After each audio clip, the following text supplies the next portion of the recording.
Welcome back to the beautiful Pacific Northwest, a land of plaid and coffee and PacWest Bigfoot. This is David, and real quick, my apologies for the last little over a month and a half of no encounter stories here for you.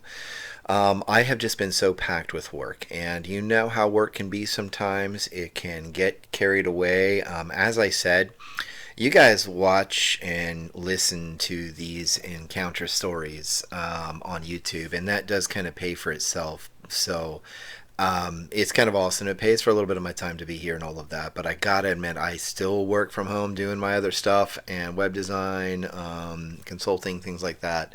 And so I just got really busy. But I am now freeing up some time during the week, each and every week, to where once to twice a month I will be bringing you the PacWest Bigfoot Encounter stories. So thank you so very much for all of your patience.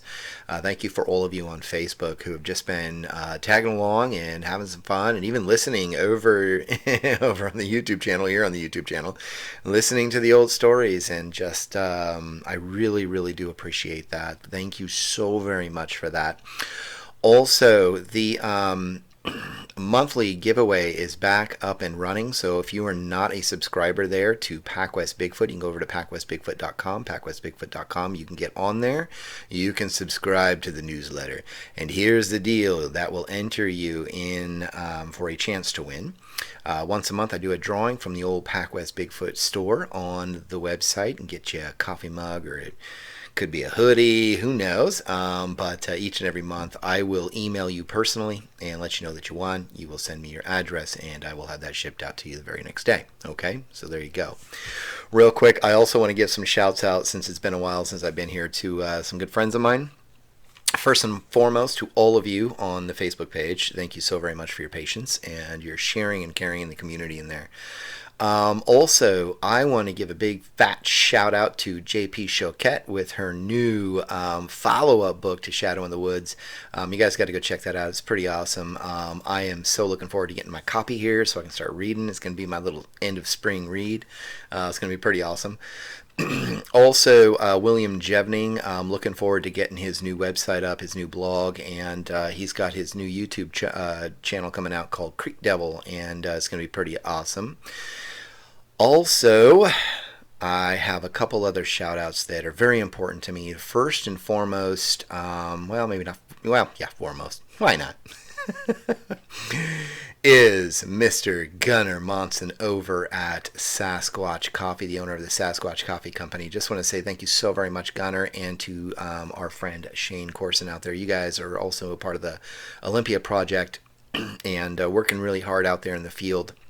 And I just want to say thank you guys so much for being valued listeners to the encounter stories. I greatly appreciate it. I just love the fact that you guys are here and always pushing me to continue and to make time to do and put this out here.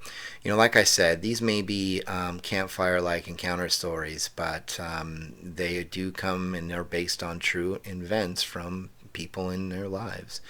And so I want to thank you guys, Gunnar, so much for that. And you guys get over there and get some Sasquatch coffee. Down below on the side on the website, you'll find on PacWest Bigfoot that there's a link there.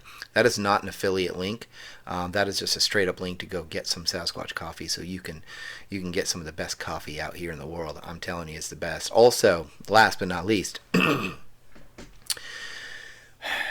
want to say thank you to Mike. Mike over at Bigfoot's Wilderness. If you guys haven't had a chance to get over there and check it out, you need to. It's on YouTube. Bigfoot's Wilderness is a more contemporary kind of Bigfoot encounter stories, kind of like this here. He's a good friend of mine, but he collects a lot of different encounters from around the country and around North America in general. For me, I stick around the Pacific Northwest, but if you want to get out there and kind of go outside of the Pacific Northwest, you want to get over there and check out Mike on Bigfoot's Wilderness on the YouTube channel. And I'm telling you, follow him on Instagram. He's got the best stuff. So there you are. And I want to say thank you guys so much. Let's get on to, if I have to clear my throat again, it's because I've been speaking all morning. And this is the stuff that I love to do because I'm passionate about it and I enjoy it. And I don't care if I have to squeak my way through here. I will do it just for you and just for me. So let's get on with this. This week's PacWest Bigfoot Encounter story, walking and talking with Bigfoot along the Pacific Coast Trail. One sip. Let's go. I wanted to take a hike for a few days, but what I got was an encounter with Bigfoot. Well, more than an encounter, we actually walked and talked together. I know, sounds nuts, but it is exactly what happened to me while hiking along the Pacific Crest Trail back in the early spring of 1994. Here's my encounter story, Dave. I'm a dad. I'm a dad? I love hiking, and while I do get out and while I do not get out and hike as much as I did back then, my daughter and I, and now her husband and little one, my granddaughter, get out here and there together in the woods of Oregon when we can. Excuse me, guys. And as nuts and weird as it sounds, even to them that I love, they still like to hear my story of what happened that day, especially my granddaughter, Wendy. I decided to tell you and the community because I figured you'd all enjoy it as well. Besides, while I was a bit scared the whole time, it was a positive experience, and I never really felt as though I was in danger, or feared for my life in any way. Although, I will admit, this thing did want to keep my distance from it, and would challenge my movements here and there. But, back to my encounter. I loved and still love hiking. It's always been a passion and hobby of mine. I never did the PCT all the way through, but some of my favorite hikes were along it in the different parts of my home state of Oregon. Along Crater Lake and from Pilot Rock to Hyatt Lake and then Howard Prairie area, where I spent a lot of time hiking and camping. It would be on a 2-day hike that I would come across the myth of the woods. Would turn into a myth of the woods would turn into a reality for me, and a run-in with Bigfoot. I would get a few visuals as well, and I will try to describe it as best I can. This hike I went on was out of the blue, and I mean I did not plan on it too far in advance. It was actually more of a reaction to some news I had received, news that would change my life forever, and in both a good and sad way. I was home, just outside of Eagle Point, where I was working in a local mill down the road in White City at the time, while I was finishing up some schooling to get a degree for a position that was actually waiting for me at the time. I was almost 32, a little late I thought at first to seek more education, but it paid off eventually. Anyways, I was home that day when I got a call. I was a dad, I'd learned. By the time she was 7 years old. Penelope was her name, and she does not mind me telling you that here. I was young, a bit crazy, and even reckless, I would admit, during those high school years, and I had a girlfriend and a high school sweetheart, if you will. Shelley was her name, and she was one of the cutest girls in our school. Well, at least that is what everyone, including myself, thought. But we dated all the way until graduation, when we promised we'd be together, always, just like all the other couples in history, I suppose. But she moved to the East Coast and with her parents a month after graduation. Her father worked for some government agency and was asked to relocate. She did not know until a few days after the party that she would be moving. What I did not know was the fact that she had become pregnant at the graduation party beforehand. And at the time, neither did she. Suffice it to say, she did finish out college, graduated top of her class at an East Coast college, and had a great career going. Married shortly, but divorced, and was now, well, the phone call told me she was dying from cancer. She explained why she kept Penelope from me, and I will keep that to myself. But that day, my life changed for good. I had a daughter named Penelope, and without any other family to take care of her, she was going to come home and stay with me for good. I had flown out there that week for a few days to hang out and get to know her and to see what was going on with Shelley exactly. But I had to get back to school and work that same week. So, with all of that going on all of a sudden, it was no wonder my head and heart were spinning out of control. I needed to go for a walk, and I mean a hike. I figured 2 or 3 nights would be great. I did not need to go that far or hike 100 miles or so. I just wanted to walk a bit each day and find a quiet and nice place to hold up and camp. And most of all, think. The PCT in Hyatt Lake. I started out being dropped off at the Pilot Rock trailhead. From there, I would hike up towards Hyatt Lake, and of course, I would take my sweet, sweet time and camp along the way. My boss felt my confusion and gave me an extra day off that week, paid. The destination, however, would be the Howard Prairie Resort in 3 days' time, but I would get to Hyatt Lake, it turns out, in 2 days, and that would end my hike.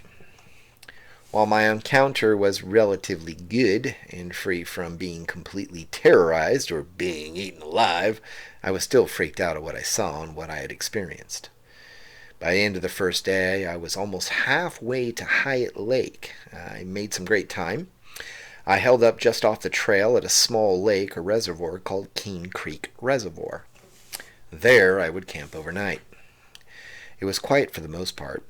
There was the Green Springs Highway running through there, so some vehicles broke up the quietness, but being early spring, it was fishermen for the most part, so it was rather peaceful mostly.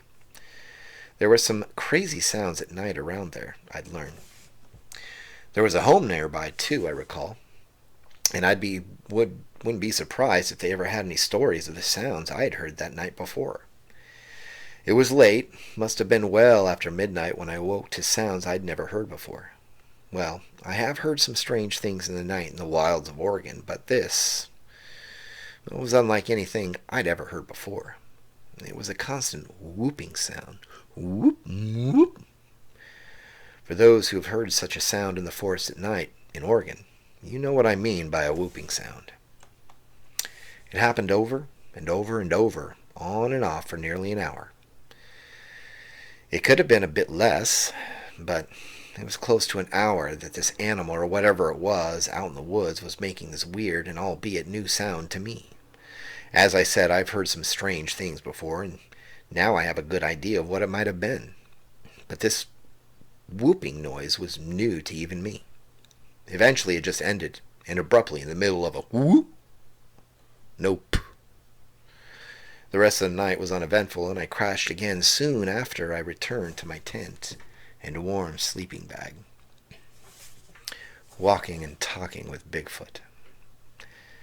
I scooted out of there just as the sun came up. There was a lot of uphill from that point, and the trail would take me to Little Hyatt and onto Hyatt Lake Resort after that. I would hike only to Little Hyatt that day, and it would take me most of the day to it. However, along the way, my plans did change, and I would hike through to Hyatt Lake Resort, the Big Lake, and head back home. It would take a couple 2-3 hours to get to Little Hyatt, however, and not because of the distance as much as it was because of the new hiking partner. I'd been heading at a good pace uphill that morning.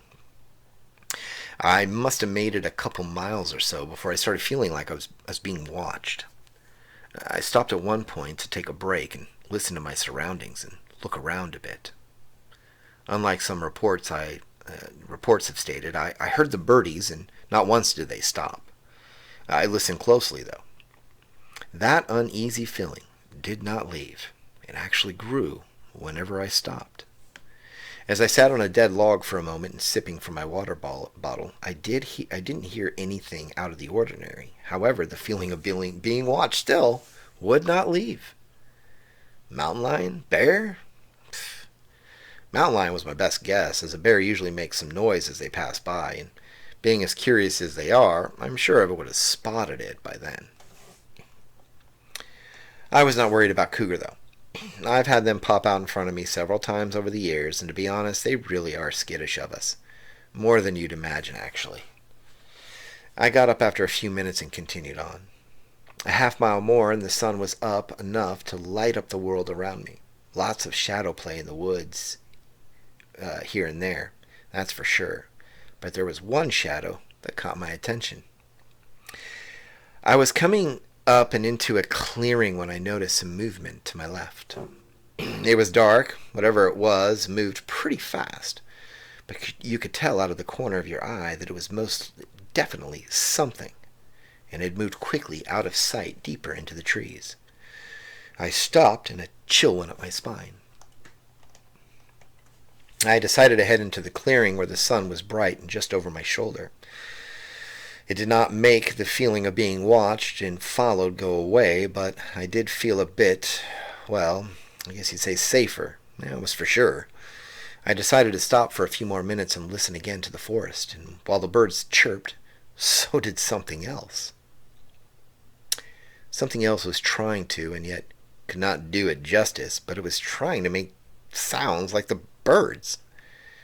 It sounds weird and funny when I shared this fact, but even more weird and funny was whatever it was trying to make the same sounds as the birds. Yet, you knew it was nothing like a bird, not even close. As a matter of fact, it was actually a bit creepy sounding and feeling. I figured it was time to leave and hope this thing, whatever it was, would just go away, head off into the woods in the opposite direction. But that was just wishing in the end, and most of the time, wishing does not pan out so well. Walking and talking.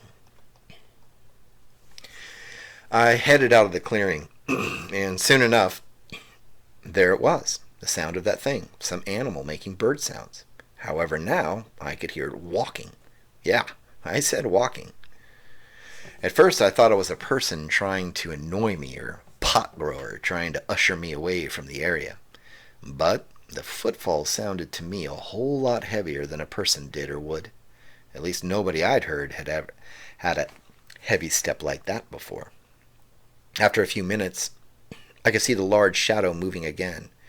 This time it was not moving past me or away from me. It was doing just that. Shadow was shadowing me.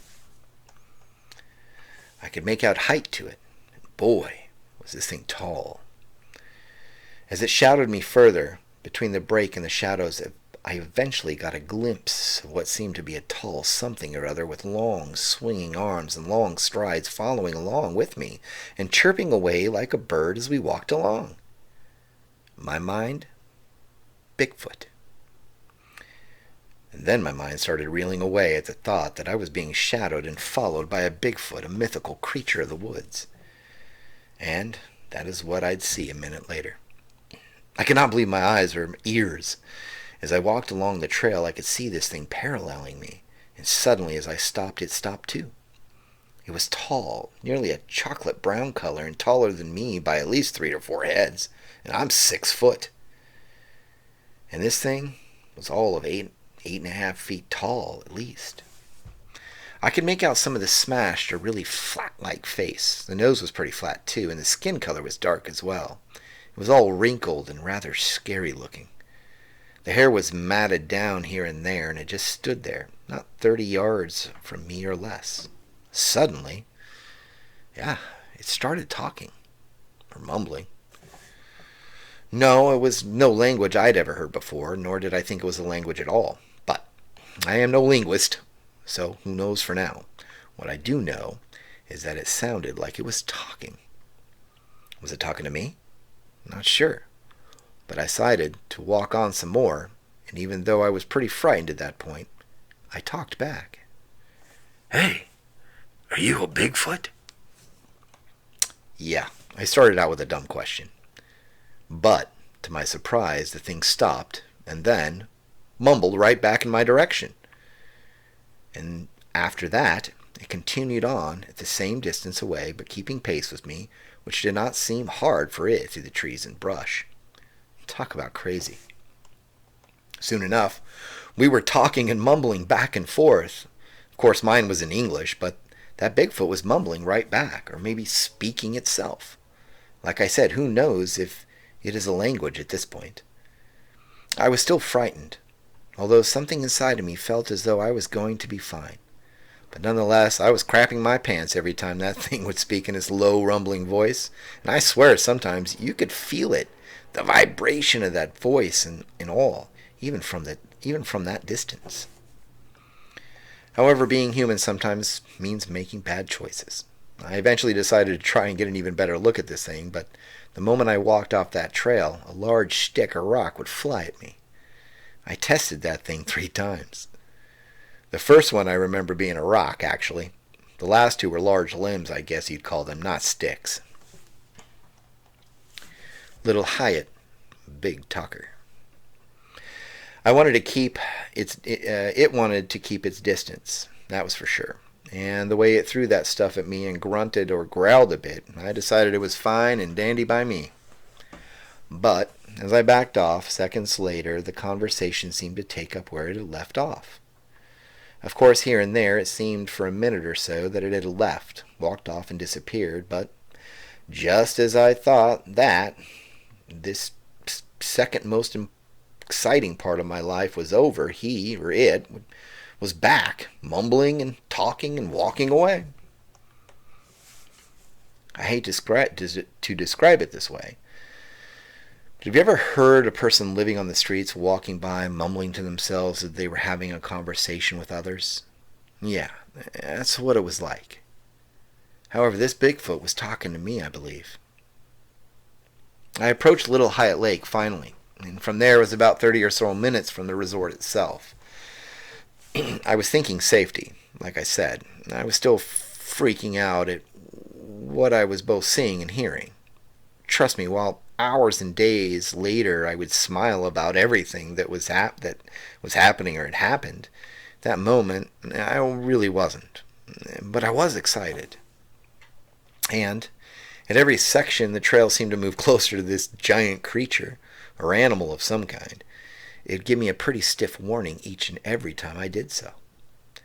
It being so massive, so tall, so scary looking, it kept me to walking off the trail just far enough to still follow it, but steer clear of this thing. Time to leave. By the time I hit the lake on the southwest side of it, I was pretty far off the trail, but there was an old dirt road that would take me to the resort, and that is where I was headed. It was partly cloudy by noon when I'd reached the smaller of the 2 lakes. I could see the road ahead, and at the same time I noticed the talking, the jabbering had stopped. I looked behind me back down the trail from which I came and could hear and see nothing. Down that dark tunnel of evergreen and through the brush, as best I could see, I still noticed nothing after standing there for a minute or so. No movement. It was gone. So I thought. I turned and started heading for the old dirt road. What was left of it, at the time at least. I reached it and decided to stop for a moment and get hydrated and some trail mix in me before I made the 4-mile or so walk to the resort. I knelt down, and as I tipped that water bottle up to my mouth, I saw it. It was taller than I'd probably guessed it to be at the time, and the color was lighter too. But there he stood on the far side of the lake. In complete awe, I watched as it bent down, scooped up some water from the lake, and drank. I was nearly 150 or so yards away from this thing, but this lake was all meadows surrounded by mountains and trees, completely open, an oasis, if you will, in the land of evergreen. Seconds later, it then stood up, taking a sip. This Bigfoot, which it was, turned and looked up towards me, spoke again, and walked off into the trees. Suffice it to say, I was thrilled, in awe, and still freaking out. But it was time to leave. Home to Penelope. I reached the resort and found I was ready to go home and cut that whole hike short. I was ready to meet Penelope. And I was ready to say goodbye to Shelley. Don't ask me why, but the whole experience made me feel like I was to appreciate life even more, to fear less, and to explore. Being a dad all of a sudden, well, what better journey to explore is there than that? None. And I know this for a fact today. 3 months ago, I returned to the scene with Penelope and Wendy and Josiah, my son-in-law. And Josiah was a bit skeptical at first, but the way in which I described everything, I think even his mind was beginning to change a bit before we headed back to the resort. Personally, in my mind's eye, I could see him again while I was there, standing there, looking up at me and walking off into the tree line, and into the recesses of my mind forever. But that's my encounter story, Dave. Thanks. Perry.